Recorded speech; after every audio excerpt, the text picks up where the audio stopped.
change, I would say. I think most people don't agree with me, but it is my professional vision on that. And thus, you need to think about this, right? You need to think about problem and you need to think of solutions because political leaders don't have them. This is not really a discussion in Mexico. The only time I can remember is this one campaign ad of Ricardo Anaya, who talked about this only once.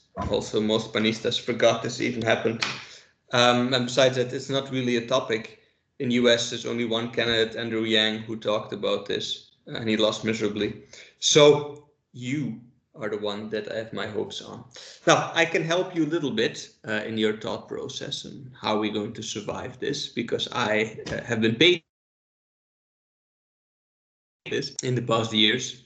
So here is, let's say, the beginning of the answer, right? I try to organize it in a flow chart, like a river. It flows, right, from the origin to the point where it goes into the ocean.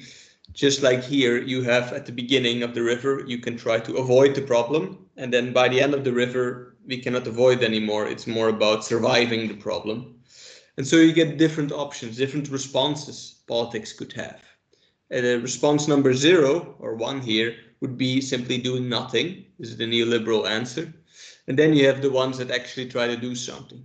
Upstream, you'd have containing robotization, stopping it from happening.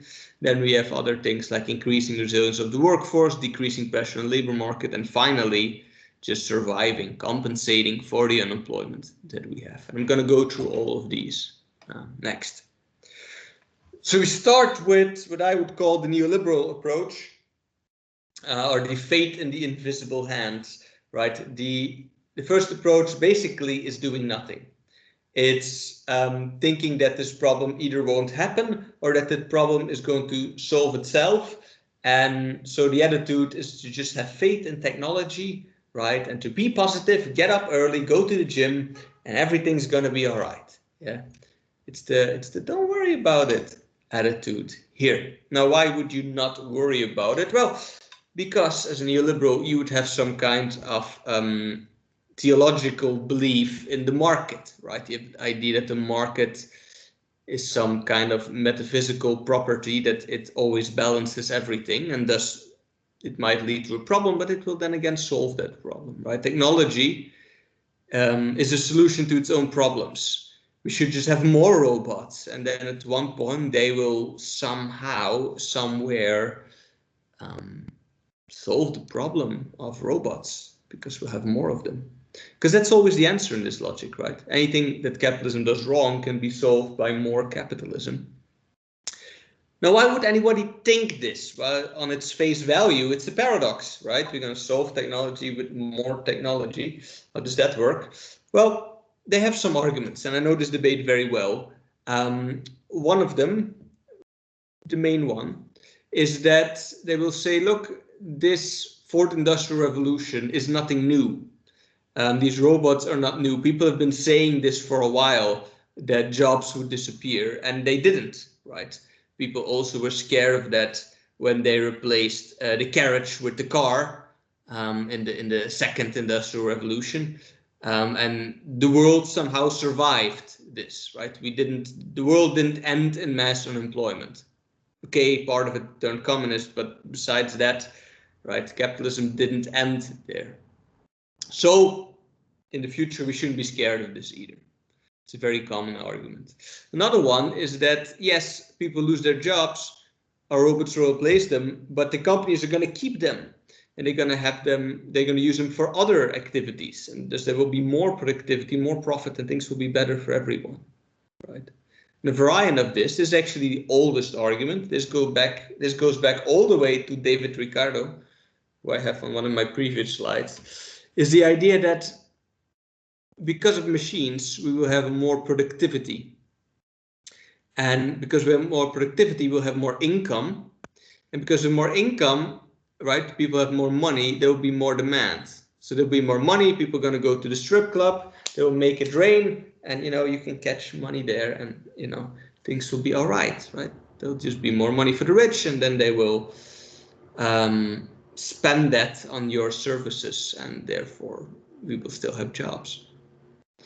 And the last variant of this is the nihilistic variant, where they say, look, you're right, it will be bad, but there's nothing we can do about it, right? Technology is this autonomous force.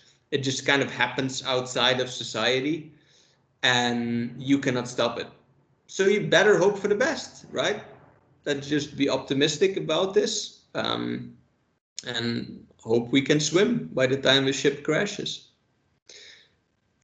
My question always with people who make these arguments, who by the way are usually not the CEOs of companies who are actually robotizing, they're on the more realistic end of the spectrum. When people make these arguments, I often wonder if they're actually serious about it, or if they know what's going to happen and they just don't care, right? And they just tell you for political reasons it's going to be okay. That's a bit of a question. But you have an approach which says that you should do nothing. Now, do I believe this? Well, obviously not. Otherwise, I would not make this lecture, right? Could you imagine? I just would end here. And so there's no problem. I wasted your time for the last 2 classes. Bye. No. I'm on the pessimistic end of this. I wrote about this a lot of times. I think my latest and best publication on this will come out next week, but that's in Dutch. Might be a bit hard for you to read. But I'm in constant debate with people who think that. Let me just briefly tell you why I don't believe in this solution, or why I'm skeptical of it, right? I hope it's true, but I'm skeptical. First of all, there's just a kind of theological property to this, right? You have faith in things that you cannot really explain me how exactly it's going to happen. You cannot name me which technology is going to create all these new jobs. Right? I can name you hundreds of technologies that will destroy jobs. You can probably not name me one that would create it. But I somehow have to believe in this. That might be true, but I always prefer having a plan over having faith in things. The other thing is that this fourth industrial revolution simply is different than the other ones. You cannot just linearly compare them. They are qualitatively different things. Plus, the whole narrative that in the end it didn't cause jobs is simply not true. The past industrial revolutions did cause massive misery across the world. It's not because you survive a problem that it was not a problem, right? That's saying like because you come back from cancer that you didn't have cancer. That makes no sense. So it did cause a lot of misery. For example, I studied with a person who's a social worker in India, who worked with handloom weavers. Handloom weavers are people who weave by hand. They make very beautiful clothes. And that industry industrialized fairly late. It industrialized about 20 years ago. And it pushed, I think, 4 million people into unemployment, of who 10,000 committed suicide. So it's not true that this has no effects, right? Just as a whole, we survive it, yes, but that doesn't mean that individuals necessarily survive this. And we survived that partly by expanding the world market, right? Communism ended around the same time, so that's a whole bunch of the world that now becomes integrated and more people to sell things to, but we've already done that. So I don't exactly know where these new markets are going to come from. Plus, this fourth industrial revolution is different in what it does from the previous ones. The last industrial revolution, computers, was both a process and a product innovation. Remember I explained you that difference last time, right? It's a process innovation because computers make things faster, but it was also a product innovation because it created a whole new world of consumer goods, right? From video games to web design to whatever, right? And that creates millions of new jobs. With robotization, I cannot name too many new sectors or too many new products that this brings that are not just variants of previous products. I can think of new services, but those services are offered by robots, so that doesn't help either, right? This industrial revolution is mainly about replacing workers. That's the goal of it. That's why companies say they do it. And I think it's naive to think that capitalism would somehow fail in its main objective, right? If the CEO wants less people, who are you to say that he will magically then end up with more people if his Excel table says he will have less, you know? I think it's a bit naive to think this. And lastly, this idea of having more income. We already saw last class that that's not true, right? When I talked about neoliberalism last week, and I showed you this chart of more productivity but less income. Plus, to have more income, you need to be there. Robots are not tools. Remember this, right? You don't use a robot. You can interact with a robot, but if you use it, like if you physically hold it, it's not a robot, it's a tool. So, for example, if you look at the difference between a broom and a vacuum cleaner, right? There's a big jump here, and the vacuum cleaner makes the cleaning lady more efficient, so she'll be able to clean more and thus earn more money.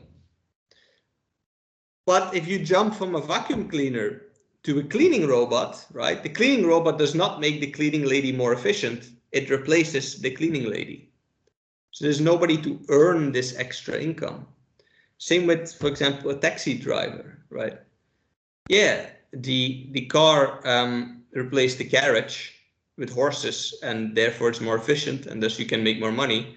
But replacing the taxi driver with a self-driving taxi, there's no taxi driver left, right?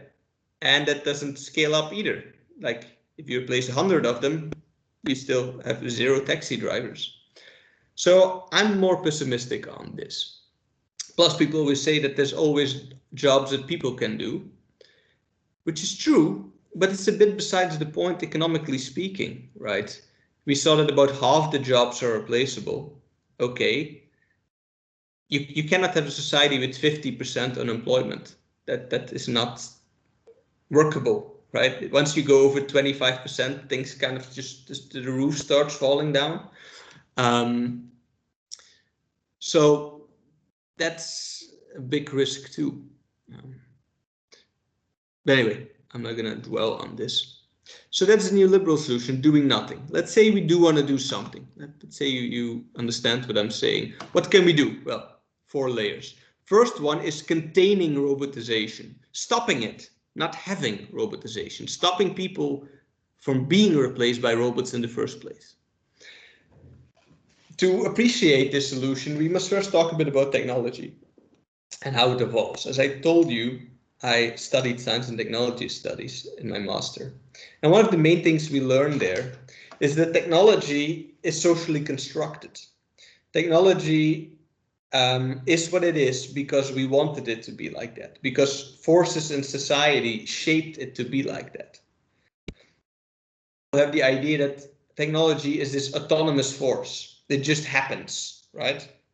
It just happens outside society, and one invention leads to the other. And, you know, we don't really have any influence on that. And I understand why you would think that, but that's mainly because you only think of successful technologies. This is called the symmetry principle, right? If you only look at things that actually end up working, you get the idea that they appeared automatically, right? From one to the other. But what you don't see is all the technologies that didn't make it. For any successful technology, there are like 3 alternatives that could have done the same thing that we didn't have, right? Or that didn't get commercialized.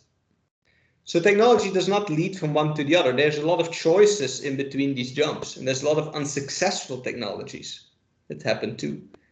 And the difference between them is that people chose one over the other, right? I gave you the example already of the electrical car, which the communists invented in the 70s. But over here, it never got commercialized because it went against the interests of the oil industry. So they were able to hold back the electrical car for 40 years. Until somebody with so much money made it commercial, right?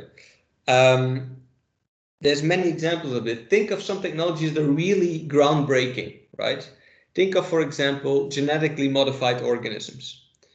It's very common in the world, right? You would think that's an unstoppable technology, except that in Europe, we actually stopped it. In Europe, European law allows countries to ban this, and many countries, France, Belgium, for example, have it banned. We don't have genetically modified organisms, which to here is a very normal thing to have, right? With us, no. So actually, politics can stop that. Think of the internet, right? This revolutionary force that would bring free speech and democracy to the world. And then China said, hold my beer, right? Oh no, technology is bringing no freedom over here. We're going to use technology to spy on you, right? So they even stopped the internet. So societies can stop technologies. We just choose not to see it like that, but we can. And thus, what could you do from this perspective? Well, you could not invest in robots, very simply, or artificial intelligence. You could spend 0 pesos on that. Or you could make it a democratic thing. You could have consultas about this.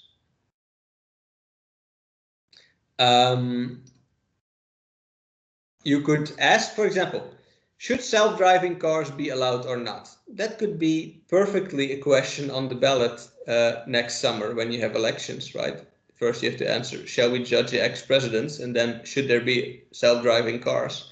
And people could just decide that. And that's how we could kind of as a society regulate it or not. If you do this, of course, that will have an economic cost, right? So you'd have to invest in other things. The government could take all the funds it gives to artificial intelligence and redirect it to sectors that employ much more people, like tourism, or like universities, or to creative industry, right? We could develop a Hollywood in Monterrey. Instead of going the robotized route, we could take this high culture route. There's things you could do, right? You could subsidize labor-intense industries. You could also tax robots and use that money then to pay for all these things. There are 2 variants of taxing robots. You could tax robots directly, like there's a tax per robot. That is philosophically the best option, except I still have questions on how you would exactly measure this. Like, what is a robot? And what is counts as one robot, right? And because usually they're like integrated mega systems. And how does artificial intelligence, like what's 1 unit of artificial intelligence? That's a bit spooky to me. The other way, you could tax them indirectly. You could just have a tax on high-tech sectors, like a general robot fund, you would call it. Or you could tax the energy, right? Robots don't actually work for free. They consume energy, and you could tax that. And that would be an indirect tax on robots, etc., etc. This could work. As consumers, you could also simply not buy robotized products. You could buy as many handmade things as you could. For example, I do that. Besides this desk and this ugly chair, most things in our house are handmade. For example, that bookcase over there is handmade. You could do that, but that's not a political solution, right? That's an individual solution. Astrid asked, why did you stop it? Because we think it's evil.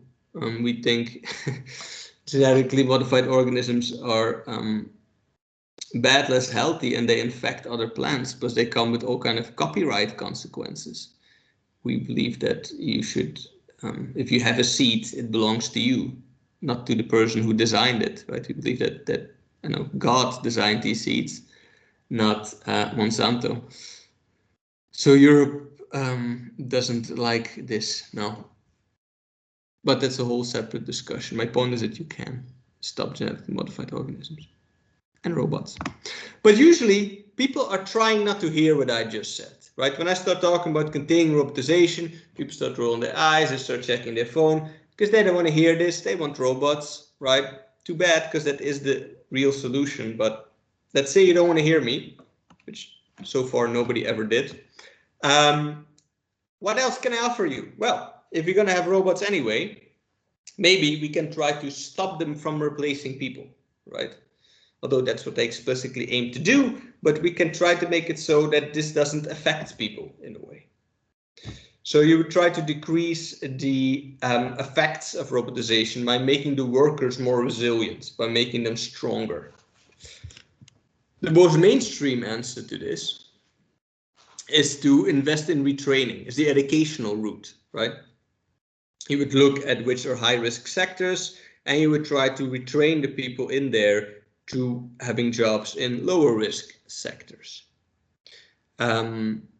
Or you would do active labor market policies. What does that mean? Active labor market policy is when the government actually tries to help people get a job. So it could either by assisting them in searching a job, or it could be by creating jobs for specific people, right? If you've been unemployed for a long time, that the government would help you with some kind of job offer. For example, Jóvenes Construyendo el Futuro is an active labor market policy where the government creates jobs for young people. Now that's a new thing, right? That's part of the fourth transformation. Just to show you, in the past, Mexico never spent anything on this. This is a chart that shows you spending on labor markets as percentage of GDP. Now Mexico is the red bar. You might think, teacher, I don't see the red bar. That's true, because we spend 0 on it. We are where the little red arrow is, that's Mexico, right? Mexico is the only country that spends 0 money on getting people a job, federal spending. Which is funny to me, because conservatives have been saying for 30 years that the poor are poor because they don't want to work, but somehow nobody ever tries to solve that. Point is, there's a lot we can do because we never did anything about it, right? So there's a whole new field of policy that we can invest in. But most attention would go to this retraining, to education, right? Very important if you want to think about that, is that you should take an active approach. This is what the experts of the UCD advise. What does that mean? You cannot just tell people, you should go back to school, right? Oh, just become a programmer. It's not how it works, right? People are busy. People might not be able to read. People don't have money for education, right? You know, things are expensive. This doesn't just happen because you say it should happen. If you want this to happen, you need to spend massive amounts of resources to actually get people to do this. This is an important point. And this is going to be very controversial, but I hate it when people say education is a solution to problems. Because it's such a free thing to say, right? Oh, yeah, I believe in education, but what does that mean? We've been believing in education for 50 years and things still fail, right? If you just look at just how hard it is to even get Mexicans to finish primary education, then to just think, oh, then everybody's going to get people don't even finish primary school, right? Leave alone they're going to become programmers. This is a lot harder in practice than it sounds. This is one of the hardest solutions to actually get it done. You need to double the budget, right? Maybe triple it to get this done. So this sounds very mainstream and, oh yeah, let's just get education. This is a lot more complicated. Another thing you could do, totally different, not mainstream, is more communist solution, right? Is it that big of a problem if a robot replaces you if you own the robot? It's a different question, right? It's still bad philosophically, but economically, it's a more interesting situation. So if we had a more cooperative economy, remember Marx's idea where workers own the production, this would be less scary because the workers now could choose if they want to robotize. It wouldn't just happen to their company, it would be a choice. And if they do, then at least they still own the robots, right? They might not have a job, but they would still have an income. So this is also an alternative route you could take. Plus, cooperatives usually are better at surviving than normal companies. We'll talk more about cooperatives another semester. I'm not done with those. So that's all about increasing the resilience of the workforce, right? Even giving them more resources or helping them cope with this. But let's say you're trying not to hear this, because again, people are usually not trying to hear this. Okay, so we didn't stop the robots. We also didn't stop them from creating unemployment. What can we do next? Well, okay, there are less jobs in the labor market, right?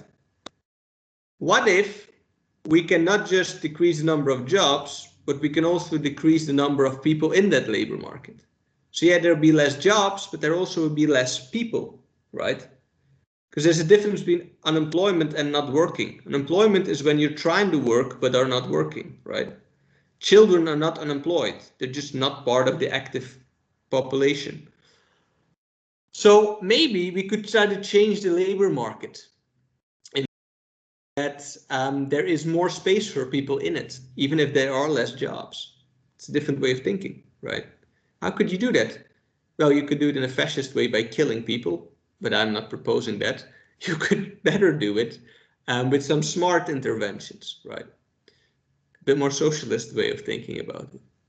One thing you could do, and that's very interesting for Mexico in particular, is reducing the time people work.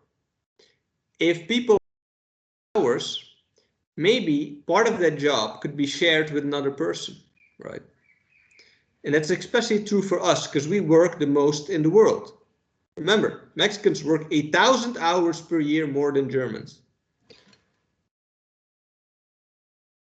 If this is abstract for you, let me give you an example. A night guard, which is a profession I know quite well because we've done some research on that. A night guard, or a guard, right, a security guard, typically in this city works shifts of 12 hours. Which means that to guard a building around the clock, you need 2 guards, right? One for the night, one for the day. Now, what if we reduce the shift of this guard to 8 hours, the legal standard? Now, to guard a building around the clock, you need 3 guards, you need 3 shifts. So you created an extra job, right? So if we would stop massively overworking, right? If we all work 3 hours less, you could take those and puzzle them together into a new job, right? Let's say for every 4 jobs, you would get a new job. That's a 25% increase, right? That could compensate partly for robotization. Let's say you have a 14, let's say we're optimistic, you have a 14% job loss, but you have a 20% increase in jobs, it would even out, right? So by working less, we could actually create more jobs. The challenge then is to keep the income stable. Another thing you could do is increase pensions, both the coverage and the compensation of pensions. A lot of people in Mexico want to retire, but they cannot, so they stay in their job. That has been improving recently, strongly, doubling, but it's still not really enough. Right? It helps old people, doesn't really help them to quit. For example, my father-in-law has been working, he's 75 or 76, he's been working since 14. This man really deserves to retire, right? He's been working for, my God, like a really long time. He deserves to retire. He can't because of money. If the pensions would be higher, he could retire and you could have his job, right? That would be an interesting way in which people win. And that says by reducing hours, will reduce their salary, will increase their needs. No, well, it won't increase their needs, but it could reduce their salary. It doesn't have to. That's first of all, a legal question. Right. Mexico officially has an 8-hour work week. We just don't enforce that.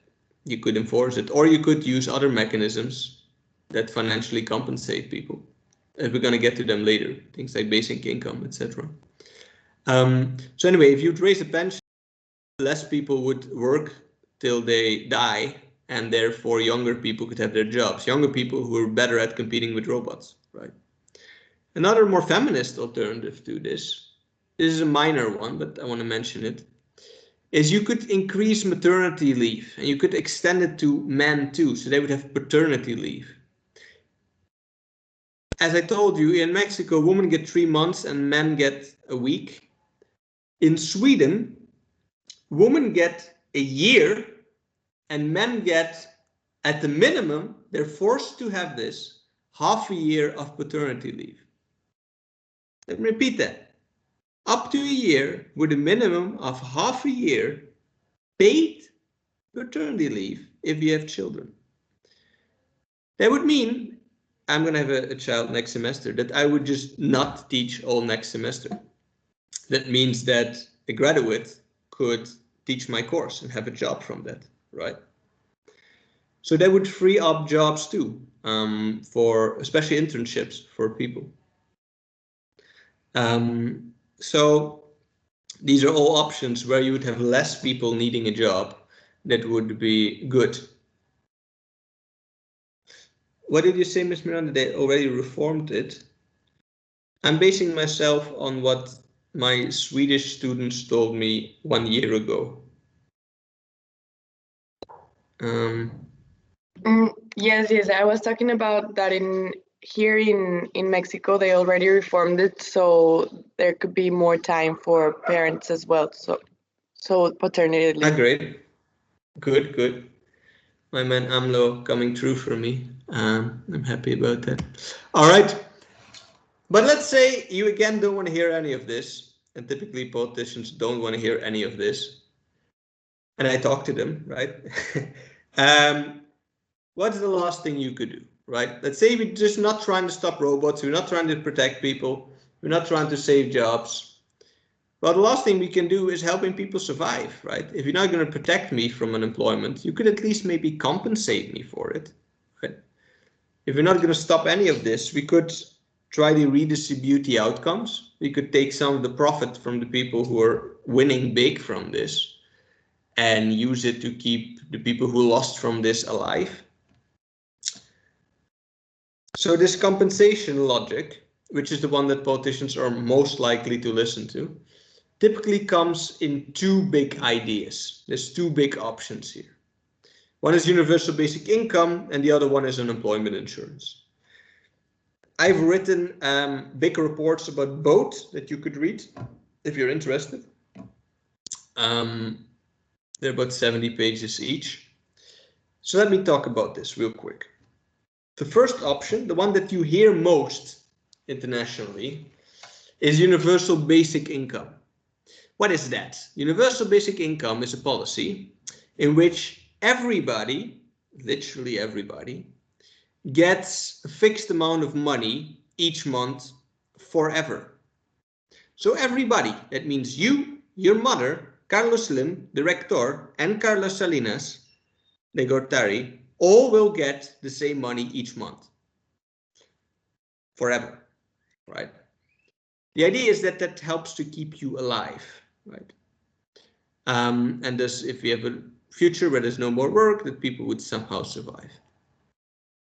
This is commonly used as a solution to this. There are major problems with this idea. I will say that. One of them is that this is extremely expensive because you're not paying just for the people who lost their job. You're paying for everyone, including the rich, including the people who have jobs, including children, including old people. Right? You're paying for everybody. So this leads you to a situation where either you would have to massively raise taxes, like double them, or you would have to cut all spending. That's often what they will argue for. So often neoliberals will actually propose this, like Anaya. They would say, well, let's just cut all public transport, all social services, all other things, pensions, etc., becas. All of this goes out of the window, right? But you get 1,500 pesos a month.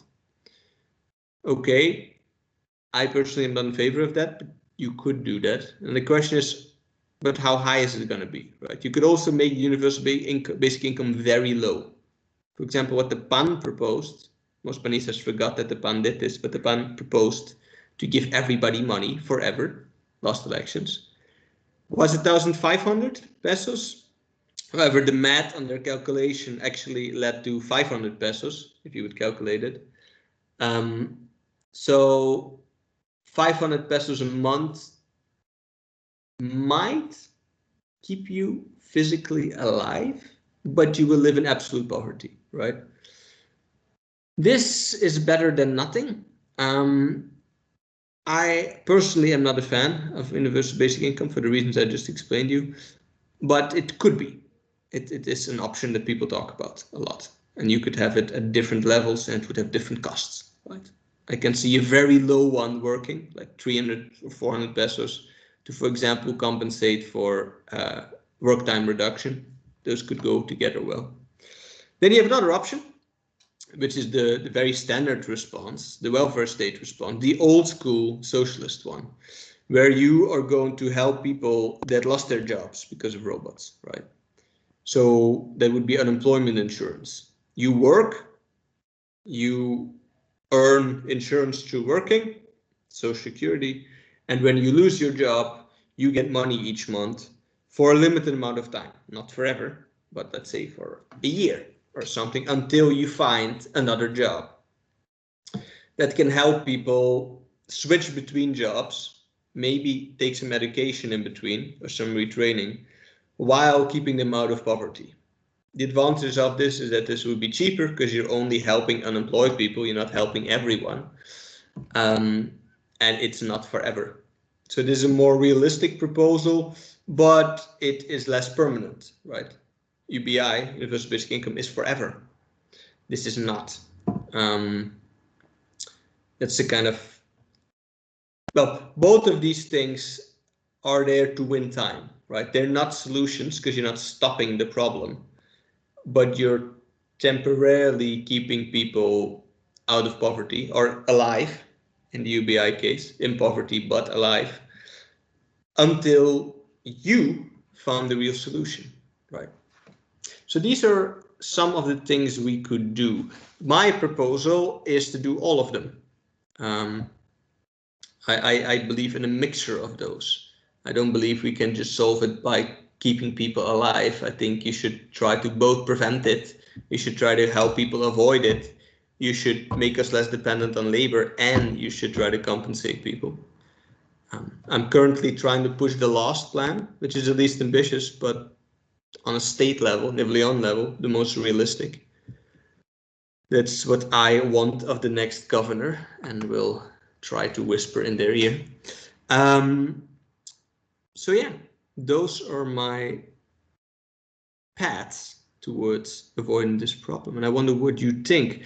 I just want to, well, I hope you understand by now that technology is not just something that's outside of our democracy, right? Something that happens over there, and we deal with should there be abortion or not, and those kind of questions, but we don't deal with that. No, these things are deeply political, right? Technology is political. It depends on what the government does. It depends on our choices.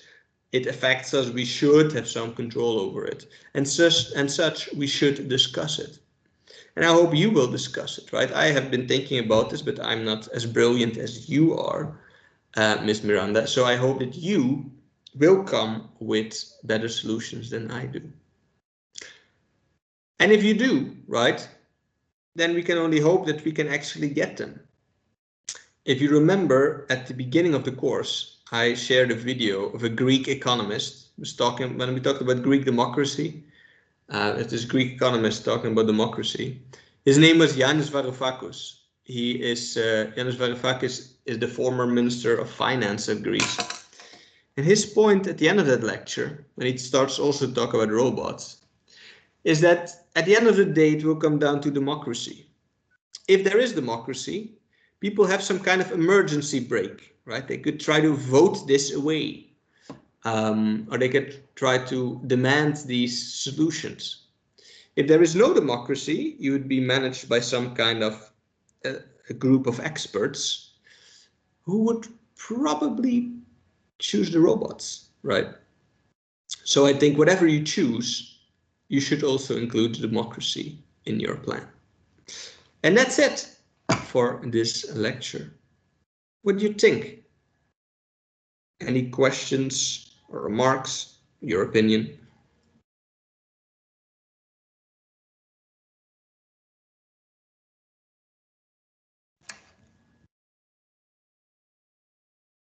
Ms. Samantha. Yeah, I don't know really how to formulate this, but I see in a lot of debates about unemployment and all of that, like not enough resources for the amount of people that we have in the world, that some people say that, okay, yeah, we can implement strategies to better the outcome of, for example, this whole issue with technology, but that the fact of the matter is that some people who are at the bottom of the pyramid, I guess, are going to suffer, and that's just a fact, and that we have to, like, I guess, deal with it. And I don't know how to feel about that. What do you think about that?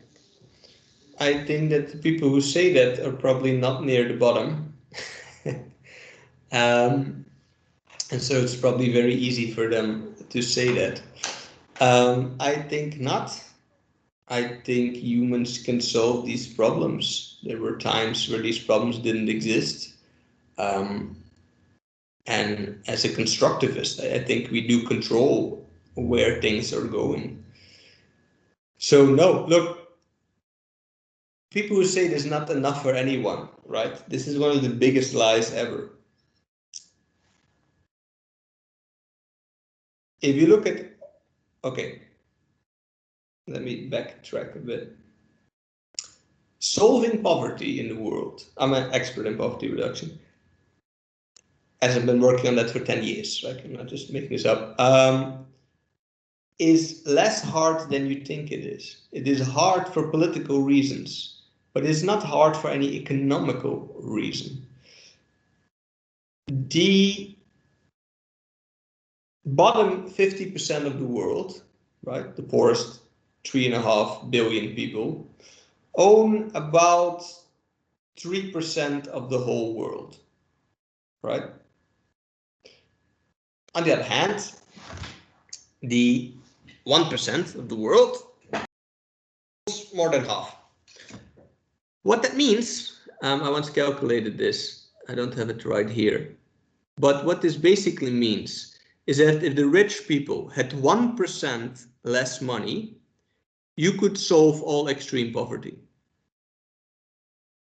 That's how big inequality is, right?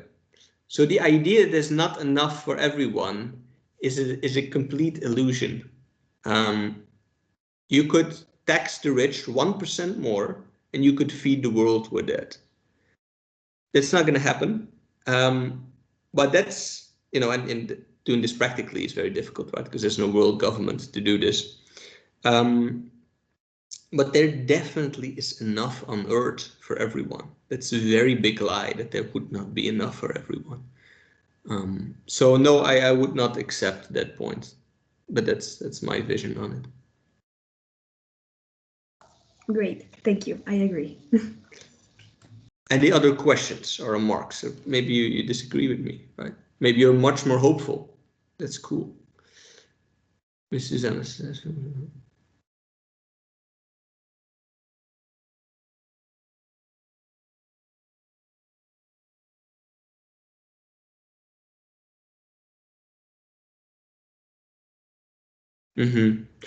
It's a hard problem, right? No, we cannot forever pay for all unemployed people. I don't believe that. I see this as a measure to win time until, you know, a real solution. One of the earlier things I mentioned is happening. But well, winning time is relevant, right? We also need that. I wonder how many of you worry about robots.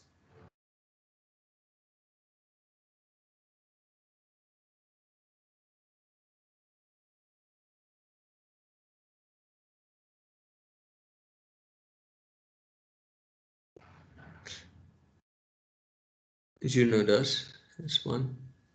Okay. Well, maybe not all of you worry about robots, but I do hope that all of you think that this should be a debate, right? That, let's say, next presidential election, there should be a round on just this. Do you agree with that? That you would want to hear what Morena, Pan, Pri have to say about this? Even just to force them to have an opinion at all?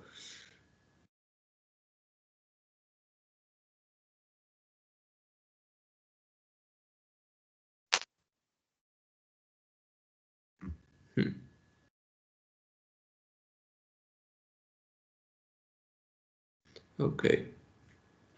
Well, that's my wish. I just want to start this discussion. I'm on the pessimistic end, but I always like to listen to more optimistic people to help me sleep at night. Then this was, let's see. Okay.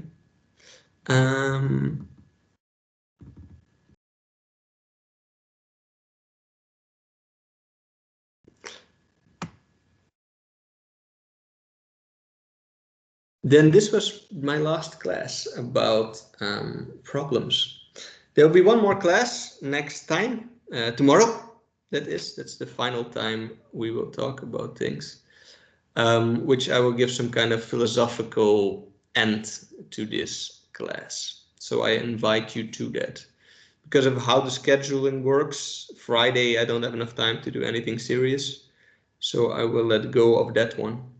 But tomorrow should be already our final class. So please show up. Let me also take participation. Any other questions about, well, I think the final project is done, right? There's nothing I can answer for you. Wait a second. I said, what do you mean with resilience of the workforce? Resilience is a term that comes from biology. Resilience means how the potential of an organism to come back from trouble, right? So if you have grass and you step on the grass, can the grass get back up again if you water it? That's resilience. So the more resilient something is, the more it can come back from problems. So if the workforce is more resilient, that means that bad things are going to happen to the workforce, but they'll be able to bounce back from that. So you're going to lose your job, but you're going to find another one. That's resilience. Resilience is often misused in politics. Like people, like only focusing on resilience means that you're not really trying to solve any problem. You're just trying to make individuals responsible for bouncing back. But it is a part of any solution. Let's see if there's any other questions I missed.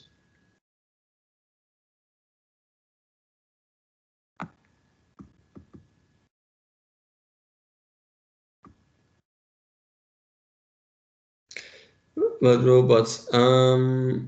Sophia. Yeah, well, my own writing is a good start.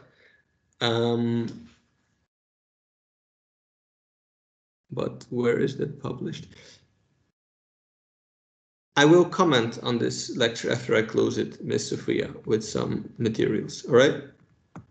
Okay, good. Then I'll let you go because we're over our time.